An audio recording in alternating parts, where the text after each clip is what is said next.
and welcome to the Brit and Yankee Pub Studios for another Brit and Yankee Hops at Home virtual happy hour. And I'm very happy to say that I have beers in front of me.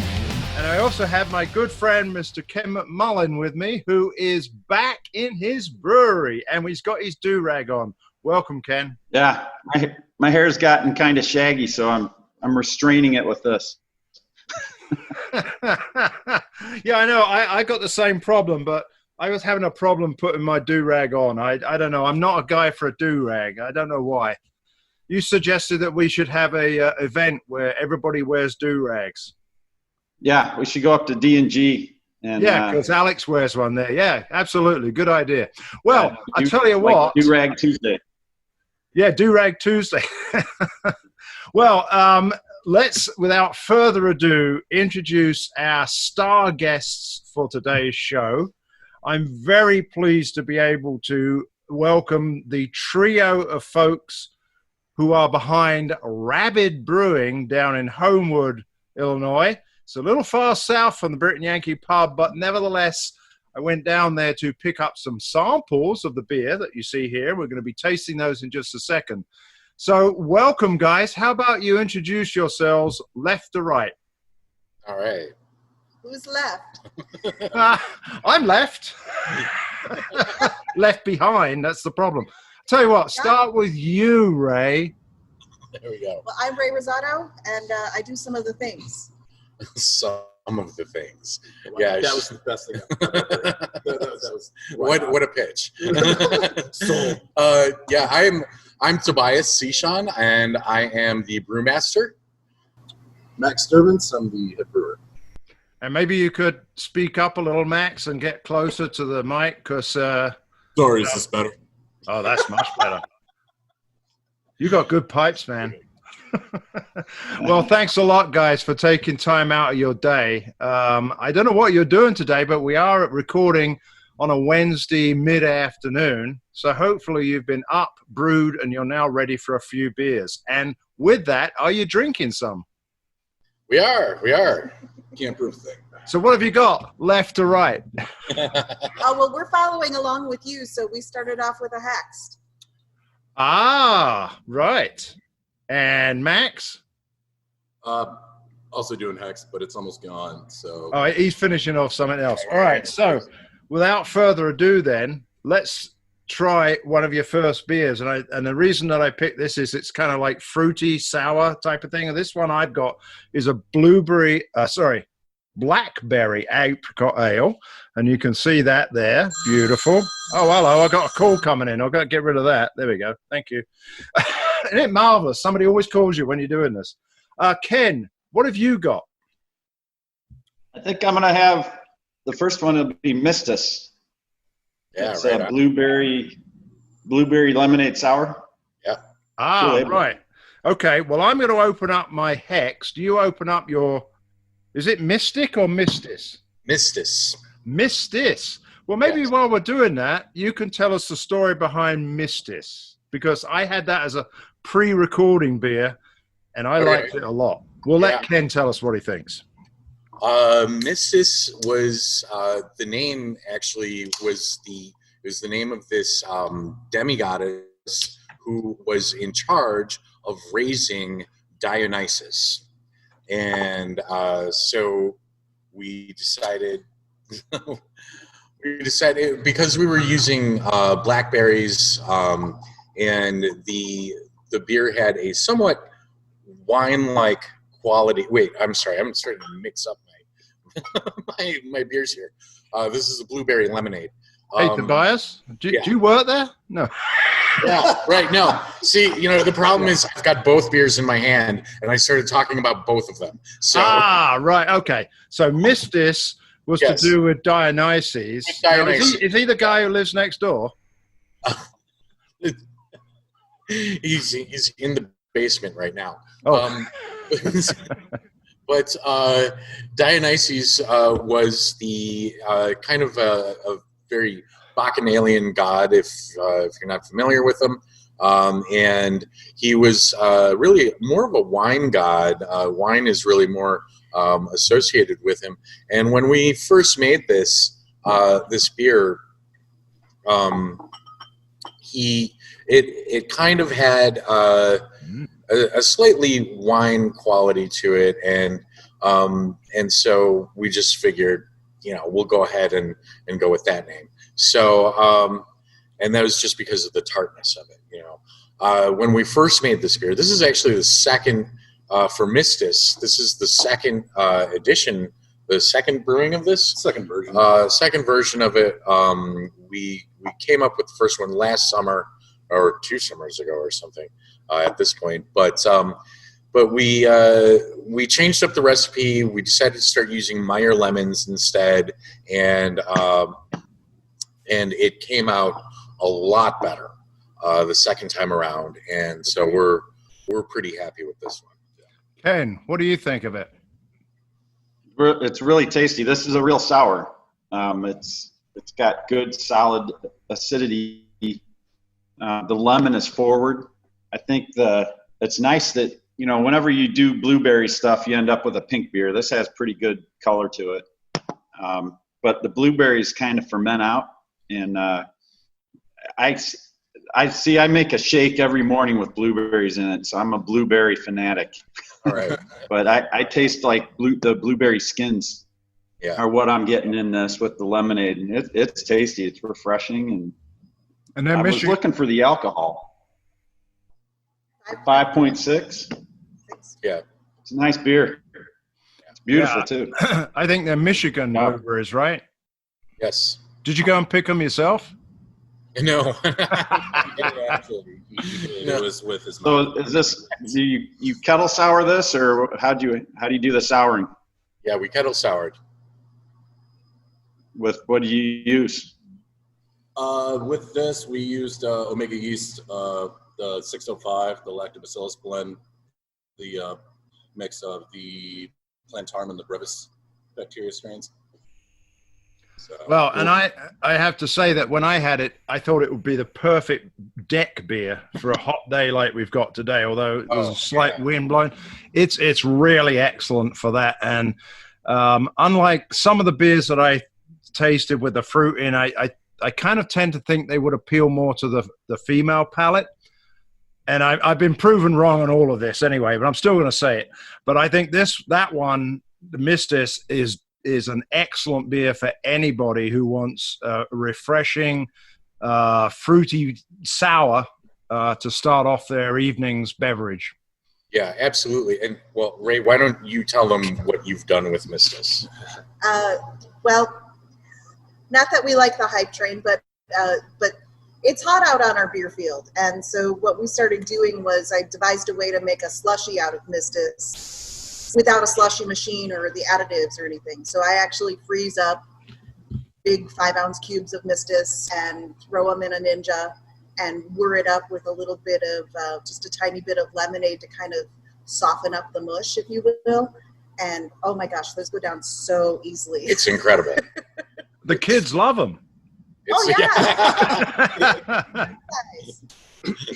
Well, moving on to Hexed, before we talk about your brewery, I have to say that Hexed has an interesting label. By the way, there seems to be a theme on your beers of you talked about demigods and things like that. There seems to be a mystic and an underlying, how can we say, cult. And I mean that in the nicest way, not black cult or anything like that, to your theme of beers and everything. This one, Blackberry Apricot Ale, I can't read what the ABV is because I don't have my glasses on, but we'll post that. This is a lot richer and has a lot more mouthfeel, and it's almost the sweetness, I think, of the apricots come through. Or is that apricots? How do you pronounce that? Apricots? I say apricot. There we go. And yet it's blackberry, right? You've got in here. There's a very subtle blackberry in there, but it's a really nice combination. I've never had it. This is a great second ale if you want to start your evening going through Rabid. have the other one first and have this one second. So what's the story behind this one? Well, Hexed. What was the story behind it? I think honestly the name was just when Children of Bodom's last album came out, and then it worked because we found out it was their last album. Yeah, we had there's a band that we like, and all three of us actually went to see them in concert last year. Turned out to be their last show in Chicago, and they're called Children of Bodom. They put out an album called Hexed, and prior to that, I had been planning on making a beer called Hex, and then the album came out, and I was like, oh, why not just change it to Hex? That'd be fun, whatever, and maybe I'll contact them, see if, they want to do anything about it, which I didn't bother doing in the end. No. No. I thought there was going to be like a fabulous finish to that story. Yeah, no, unfortunately, not everything works out too well. Especially in the world of rock stars. It ended up being a band breakup over substance abuse. So, what a downer. Anyway. Yeah, if only he had been drinking my beer instead. That's right. Yeah, right.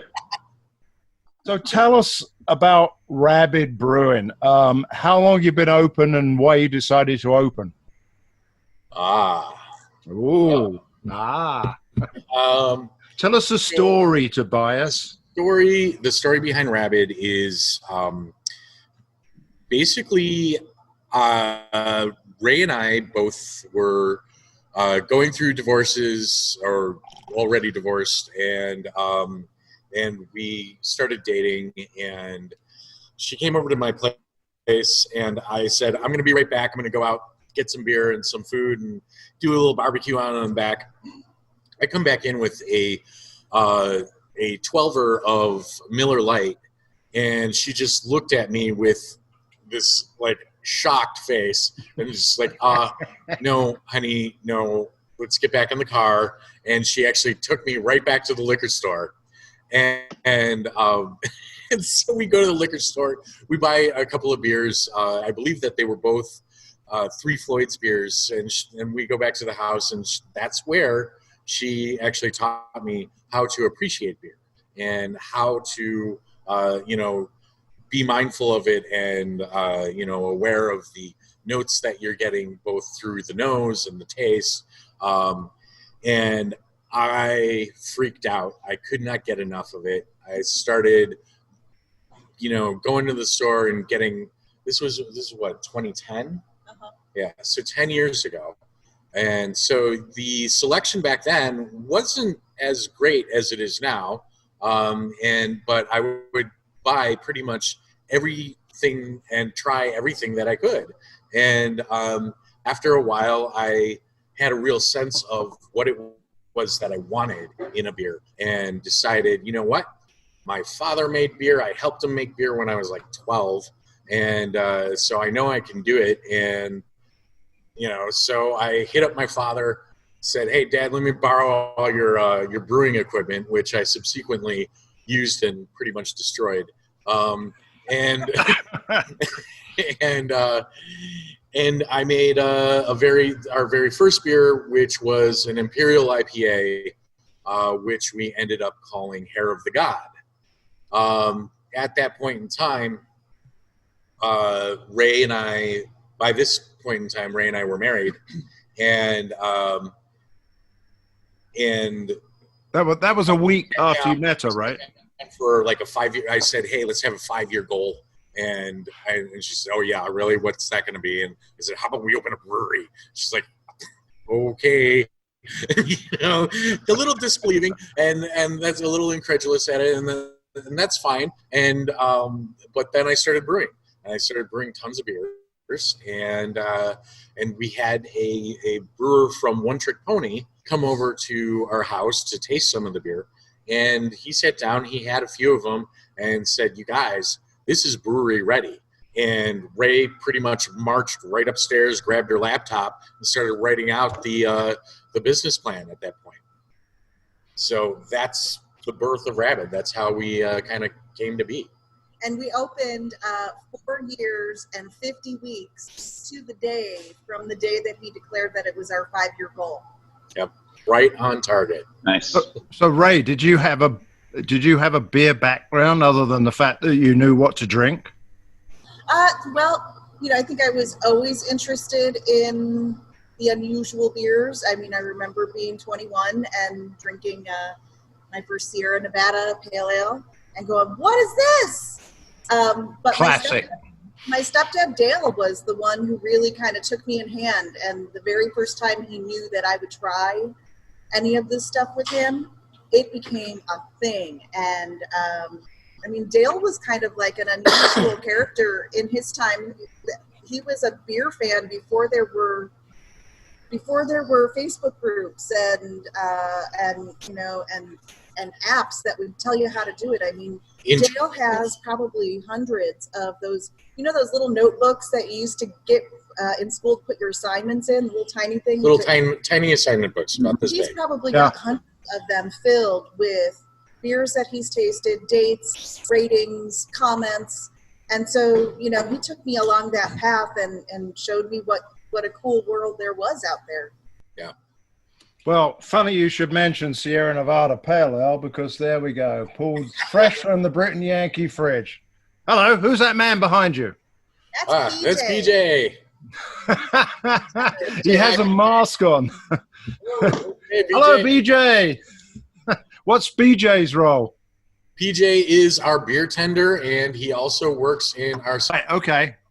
And speaking of beer tending, you have not opened your inside, but you've opened your outside in these days of lockdown and COVID? Yeah. When we got to phase 3, we were happy that we were in phase 3, but we were a little bit trepidatious about how we move forward, and just a little concerned. And 1 month later, we moved to phase 4, and they said, "Go ahead, let people inside." It was like, whoa, wait. Are we sure we've actually seen good progress here? And we didn't feel really good about it. And, there's the size of our tap room to consider how much, how many people would actually fit in here, and then managing all of that and saying, sorry, you guys got to go out there. And it seemed like a pretty massive headache, not to mention that people, once they start drinking, they don't really think about putting their masks back on. Like if they're sitting at the table, they're having a drink, oh, I got to piss, up, and next thing you know, they're walking and they're like, oh, totally forgot the mask. So that happening outside, okay, fine, we can deal with that. Inside, that there's no way we can ask our beer tenders to try and manage and govern all of these people, as well as do the job that they're supposed to be doing. So it seemed like too much, and we didn't want to put our employees in a dangerous space. Some of them live with older and at-risk people. It did not make sense. Yeah. So also, if I may, yeah, please. And we're lucky enough to have like a half acre. We were lucky enough to have this enormous field to be able to set up beer field, and we had a lot of experience with doing our show, so to speak, out on the road.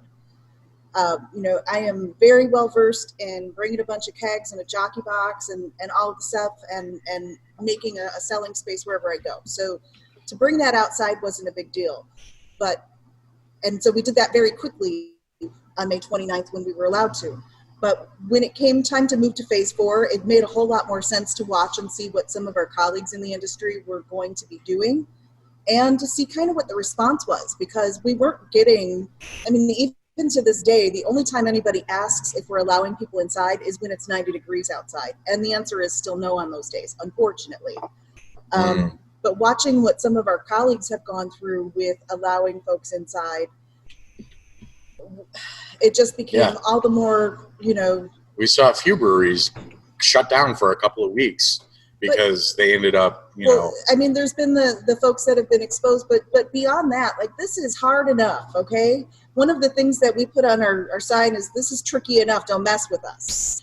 And I really believe that. This is tricky enough. And to watch the way that, you know, a very small subset of consumers have treated other folks in the industry, we went, no, we're cool. We're cool. We'll just Deerfield it is. Yeah, it's when you're at the point where just getting them to keep a mask on for a grand total of 20 feet, you know, and ordering a beer and then getting back out the door, when you have to argue with that, you know, trying to deal with people inside altogether. Well, man, my mask is on. I mean, come on. I also wear my condom around my nuts. Yeah.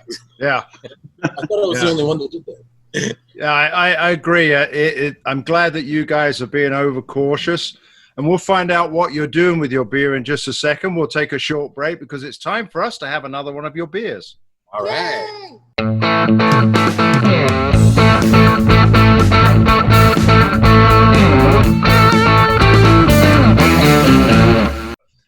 We're back after that short break, and I think, Ken, your next beer is different to my next beer. So what's your next beer, first of all?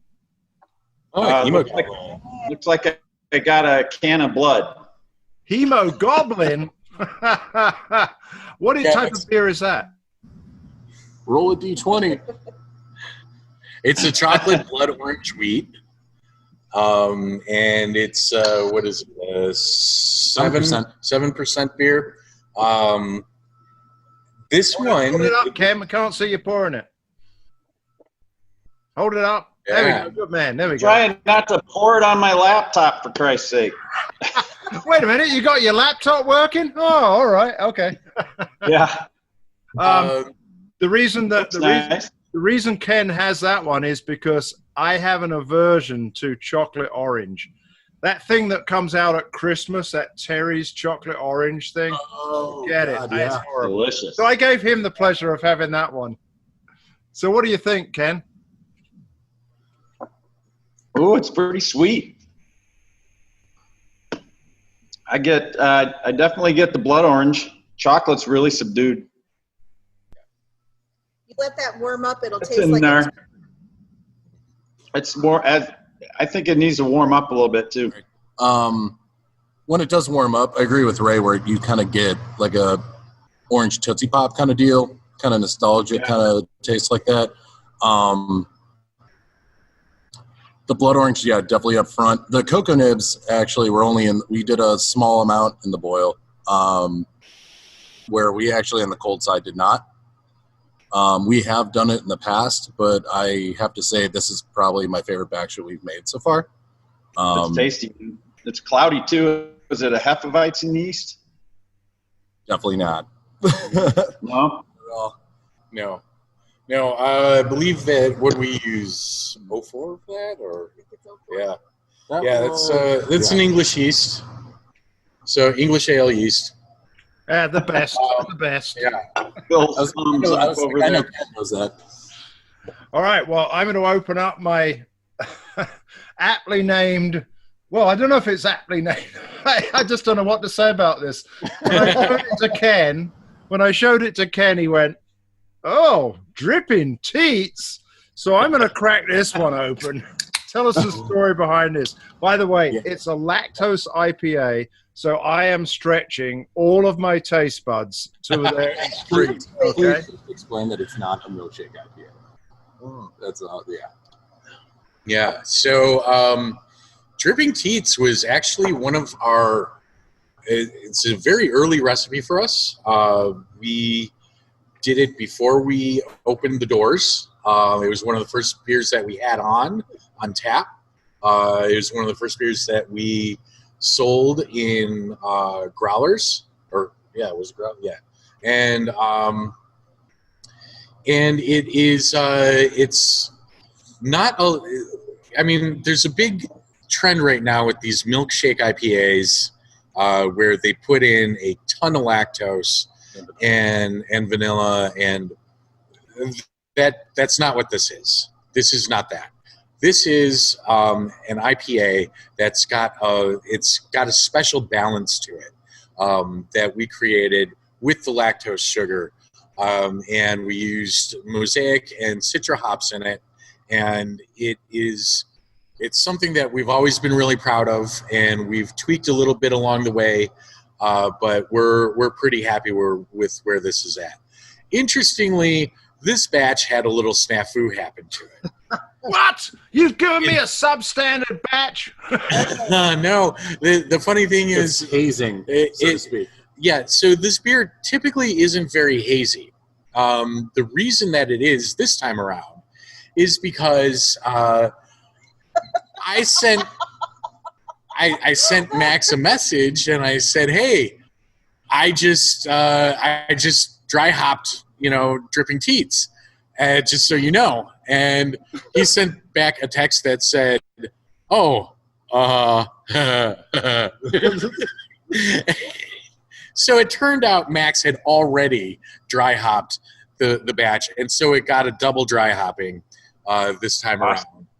So that accounts for that rather great nose that you're getting out of it. I did write that on the recipe and dated the day I dry hopped. Yeah, and so this was entirely my fault. Yes. Okay. I have had several sips of this. Number one, it's not majorly hazy. Yeah, it's just a little bit, a little cloudy. It's a very orangey golden color. Great aroma from it, just what you'd expect in terms of, the hops you put in. Very, very citrusy, but not orangey, or bordering on the grapefruit side. Right. The flavor is actually quite muted from what I can usually taste in these things, and double dry hopped. I was surprised. It's not that bitter at the end. It's got quite a nice little finish. So as these types of beers go, which I'm getting to like, we did the 24 days of Christmas in July. And by the way, folks, that's how we came to talk to these great folks, because of somewhere here. I've got it. I don't know. Where is it? Oh, there it is. Shadow Stepper, which we're not going to taste in this particular session. Otherwise, we'll be rolling. But I found to be a really delicious milk stout. Very chocolatey, a great balance. That's how I came to find you guys. I would recommend this to anybody. And this, hello, are you frozen? Nope. Oh, no, yeah. Oh, okay. Phew. You were all standing there going, I thought, oh, my God, nobody's moving. Move a couple of times. Mesmerized by your... So, there he goes, BJ again. Yeah, BJ? Yeah. Okay. The last thing, though, I would like to say about Dripping Teats, though, is while it was dry hopped twice, this is meant to be clear. Like, it was meant to be clear. It's always been clear. This did not have, like, the normal... dry hopping you would do as soon as, 2 days after you pick sheets at high Kreuzen for biotransformation. This is not meant to be like a double dry hop. Really meant to be kind of on the edge of like so much like the new age kind of West Coast iffy kind of thing. That's like where it fits in, but it was made long before all of that. Because people get confused with this beer a little bit just because. Yeah, I find I'm really it's kind of an interesting thing to sell the beer now that it has a label in a can that I have to kind of answer to versus just whatever I tell somebody. But traditionally speaking, this has been my favorite beer to offer to people who say, I don't like hops. Because and I'm doing a high voice not because it's women, but it's wimps that say they don't like hops. I'm sorry. They're whiners. And they are. They're trying.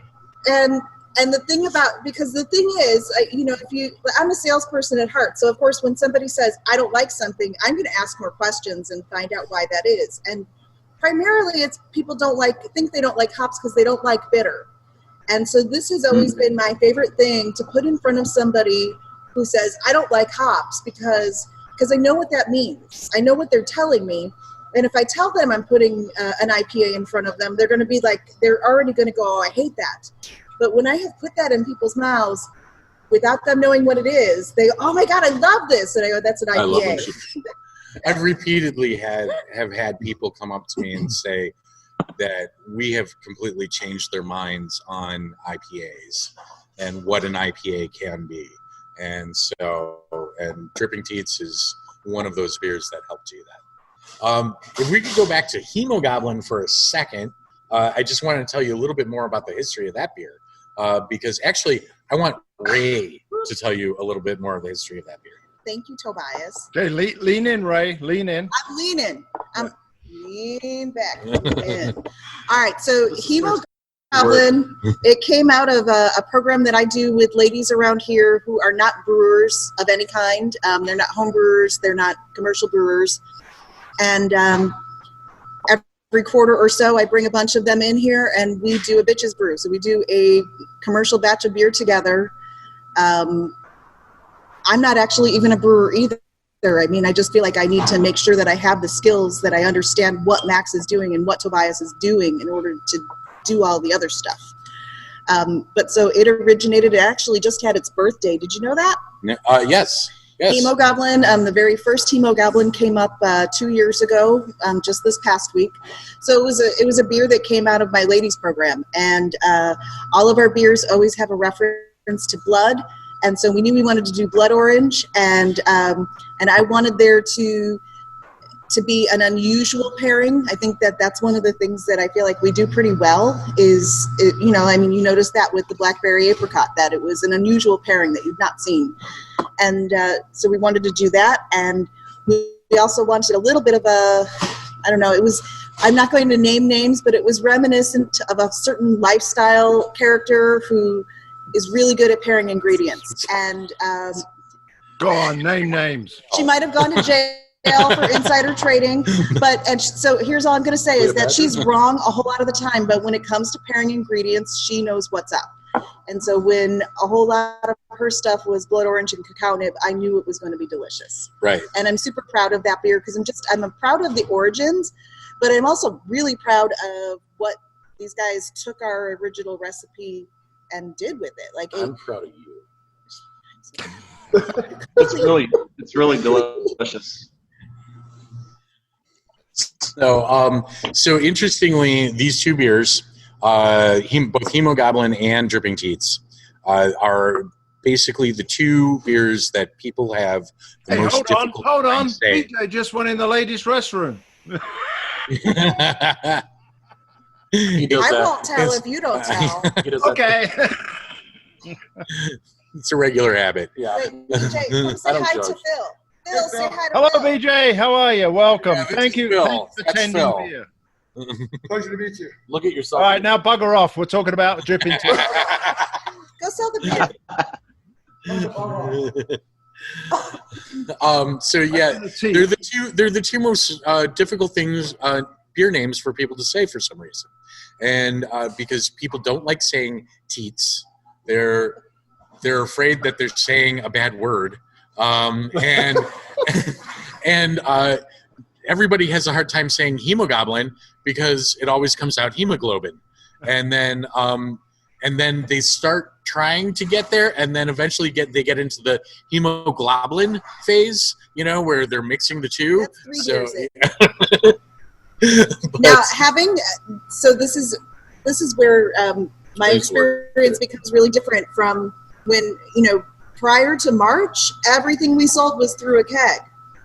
And so a lot of our giving information to people was verbally. This is the name of the beer, Hemogoblin. Yeah. Now I'm selling it in a can, and so even this helps a lot. I've been noticing that there's a lot less of that.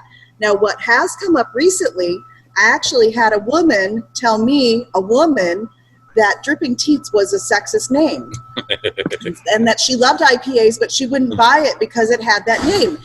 And it was kind of stunning. No, I don't feel like it's. But I know what you're saying, and I am a feminist to the core, and I'm the first one to be like, fuck that shit.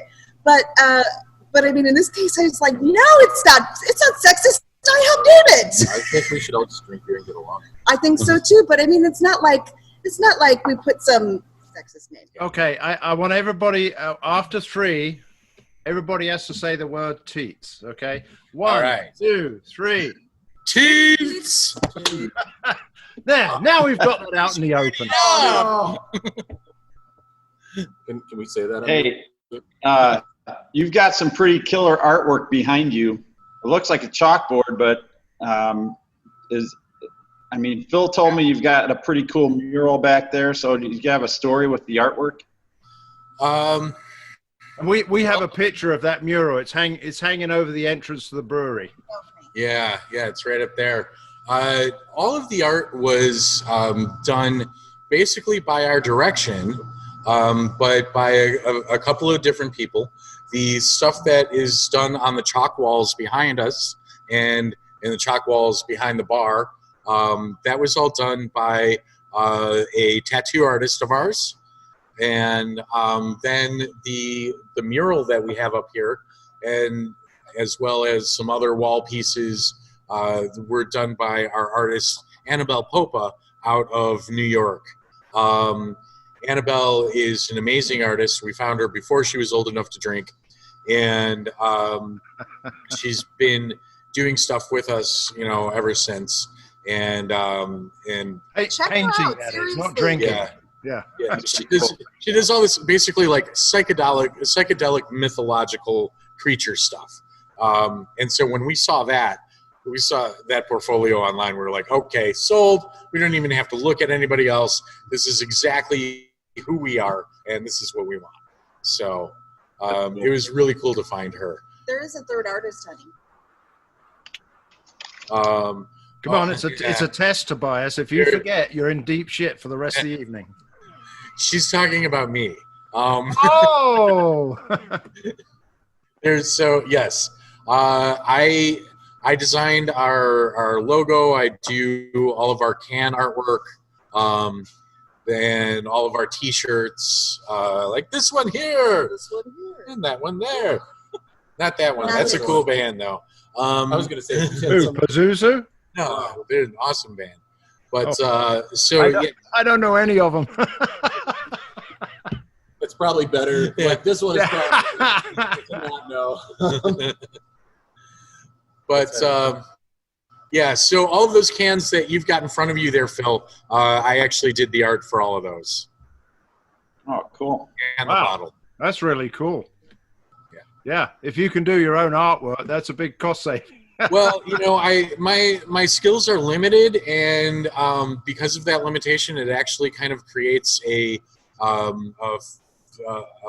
consistency in the art that I produce. And basically, it all stems from one idea, which is I want it to look good as a black and white tattoo. And if it looks good like that, then great. Then we're safe. You're my Michelangelo. So do you have ink? Yeah. Oh, look at that. Max, you got any? There's our logo, although our picture seems to be reversed here, so you're not seeing that. I mean, Tobias drank all this Tobias skin. All right. I was getting, but you did the one underneath my shorts. Well, I was with my toe. With that, we're going to take another quick short break, and then we're going to come back, and both of us are going to be drinking your fabulous Manticore. All right. Yeah, you can tell us about that, and then we got some other secrets we need to find out about Raiye. Yeah. So we'll be back in a sec. Great. Okay. Sounds good. Thank you. Now we'll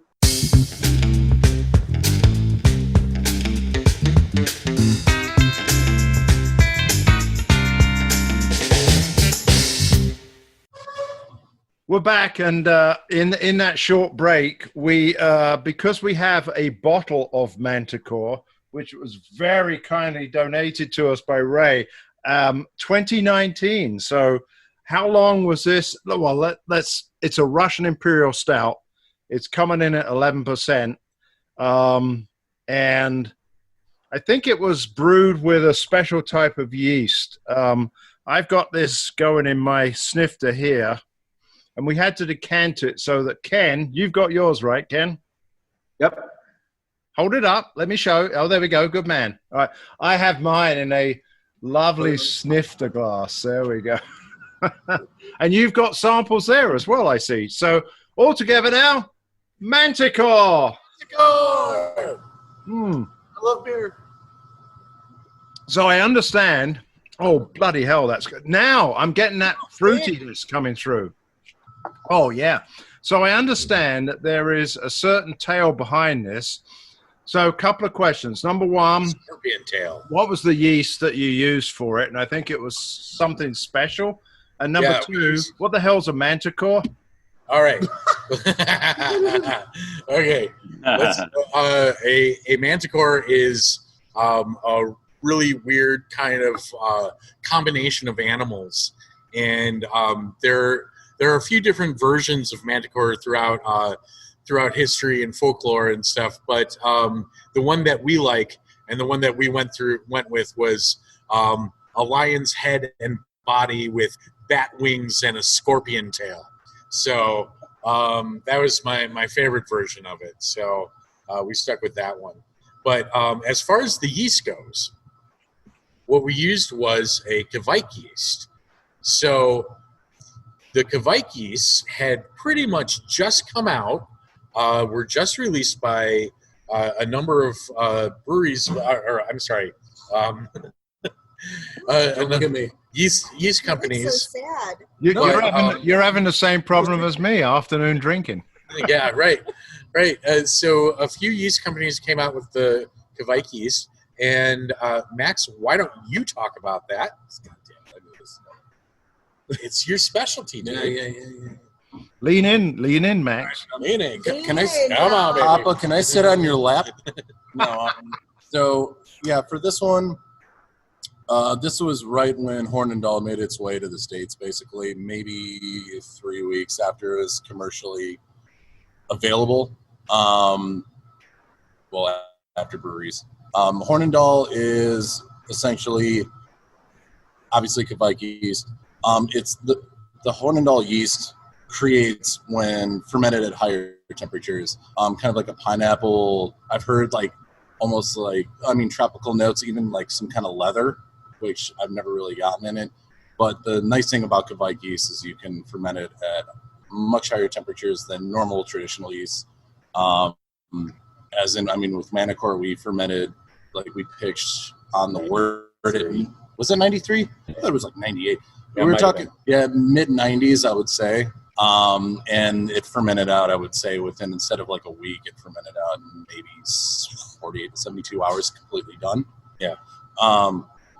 But the nice thing, what happens when you ferment it at a higher temperature with these Kvike strains, you get much more fruity esters for the certain ones that are more popular, especially Hornindal. So with this, in this beer, you tend to get a little more of a tropical note that kind of settles and kind of goes on the sides of the tongue, but then it dissipates rather not super quick, but it's rounded out by all the dark malt and everything, and you kind of end up with that really nice kind of classic stout, Russian Imperial Stout finish. But up front, you get that kind of almost get more so berries. Berries. I get like a berry medley kind of thing. Yeah. For fermenting at higher temps on this one. But it's dark berries and plum I get out of this. It's really tasty. In the dark plum, the plum, I would say is there's, I'm pretty sure we use some specialty and stuff, but when you use those dark malts or dark crystal malts and you ferment high on those Kvike strains, it really creates a new depth of just flavors in beer I've never really had, which is really cool to do, and that you can get this done so quick. And I've found that when you actually age this, the esters do kind of build up a little more, a little more forward per se, than a different normal type of yeast you would drop in this. I'm getting a lot more kind of berry. That this is sat for a year. No, that was huge. Okay, so I'll just pull the curtain behind you. But Phil, when you picked this up last week, I hadn't actually tasted Manticore personally in probably 5 months. It's been a while. Yeah, it probably. I honestly, because I was all over Shadow Stepper. Couldn't leave Shadow Stepper alone. We're just cellaring some of them, yeah. But seriously, my eyes were open just like yours were. Holy shit! Smell all these berries. It just was really Yeah. It's really great, Max. Yeah. They, I guess when Hornindal really kind of hit the scene, it was immediately picked up by most breweries to do IPAs. And I don't know if it was just the contrarian in me, but I decided that I really wanted to see it done in a stout. And so that's where we went with it. Ken, you've had some experience with Kvite yeast and that sort of stuff. Have you ever thought of adding this to your Ukrainian crusher, which is is that a Russian Imperial? It is, right? Yeah. I don't think I'd mess with that beer, but I want to do a dark beer and a dark, high gravity beer and use Kvite with one of the Kvites. I'm going to do a small batch in the next 2 weeks with either Voss or Hothead. But this is delicious, man. Is this 11%? I think isn't it 12? 12%. I thought it was 11. Well, I think it's 12. It does not taste like it. This is amazing. I'm just playing around with pilot batches. Oh, so yeah. I'm not going to go too high with the gravity. Cool. But I've brewed with it before, and I've tried the lower gravity beer, and it just creeps through a low gravity beer. But a high gravity beer, these yeast just grind through it. It's amazing. Just curious, Ken, if I can ask, how big is a pilot batch for you? I'm just nosy. 10 gallons. Oh, right on. All right. Yeah, it's a homebrew system. It's in my garage, and then I bring it here to Hopvine and ferment here. Right on. But what do you guys have to tell us? I usually ask about the equipment right up front. Yeah, we're on technically a 10 barrel system, and but really we're as far as that. Yeah. Okay. So pilot system. That's 10 gallons. Is it 10? Yeah. Okay. I thought it was more than that. Wait a minute. Do you guys work at the same place? We do. Where am I? Who are you? Yeah, we just have so much different equipment. I don't know. But yeah, our main brew house is a 10 barrel, which we can only really comfortably push out about 8 barrels, and especially after dry hop loss. So That's because of that mean woman who does all of the things won't let you buy a bigger brew kettle. that's right. That's why. Now you guys are because of what's happened with COVID, you guys are now canning pretty much the majority of your beer. Everything. Keeping some back, right? Yeah. For your beer field. Yeah, it just at this point it just makes sense for us to put everything into cans.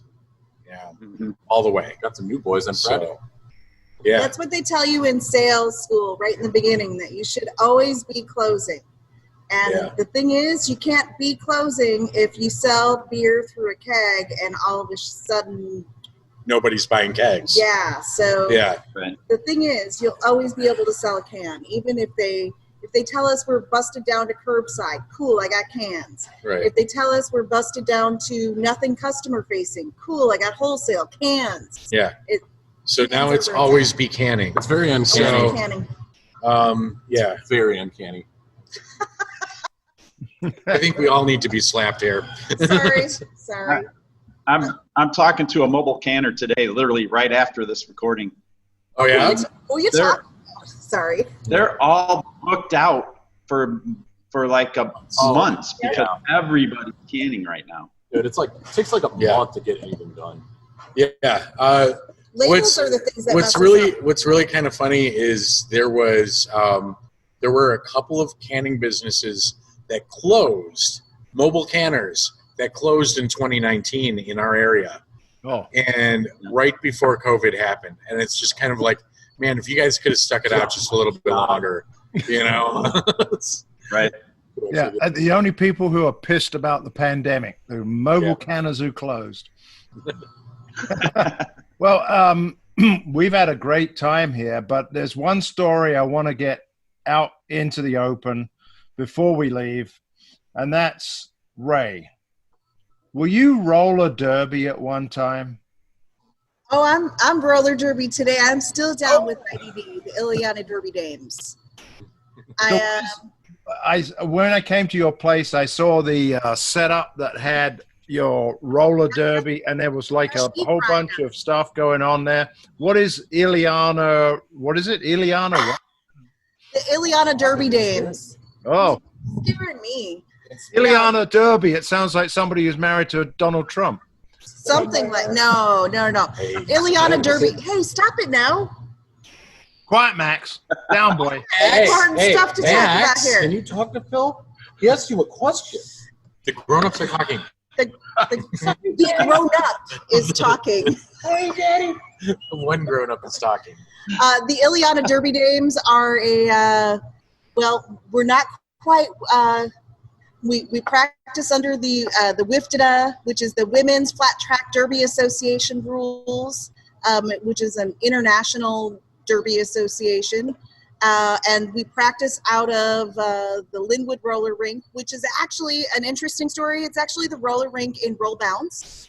If you've ever seen that movie with Lil Bow Wow, where they do like You're into roller skating movies. Oh, it's yeah, called. I was going to say Lil Bow Wow. Whatever, it's called jam skating. It's where they dance on skates. But I joined Derby, let's see, about a year ago today, and it has been a really awesome experience. I'm so not ready for bouts yet, which is like where you actually get on wheels and like beat the shit out of other bitches.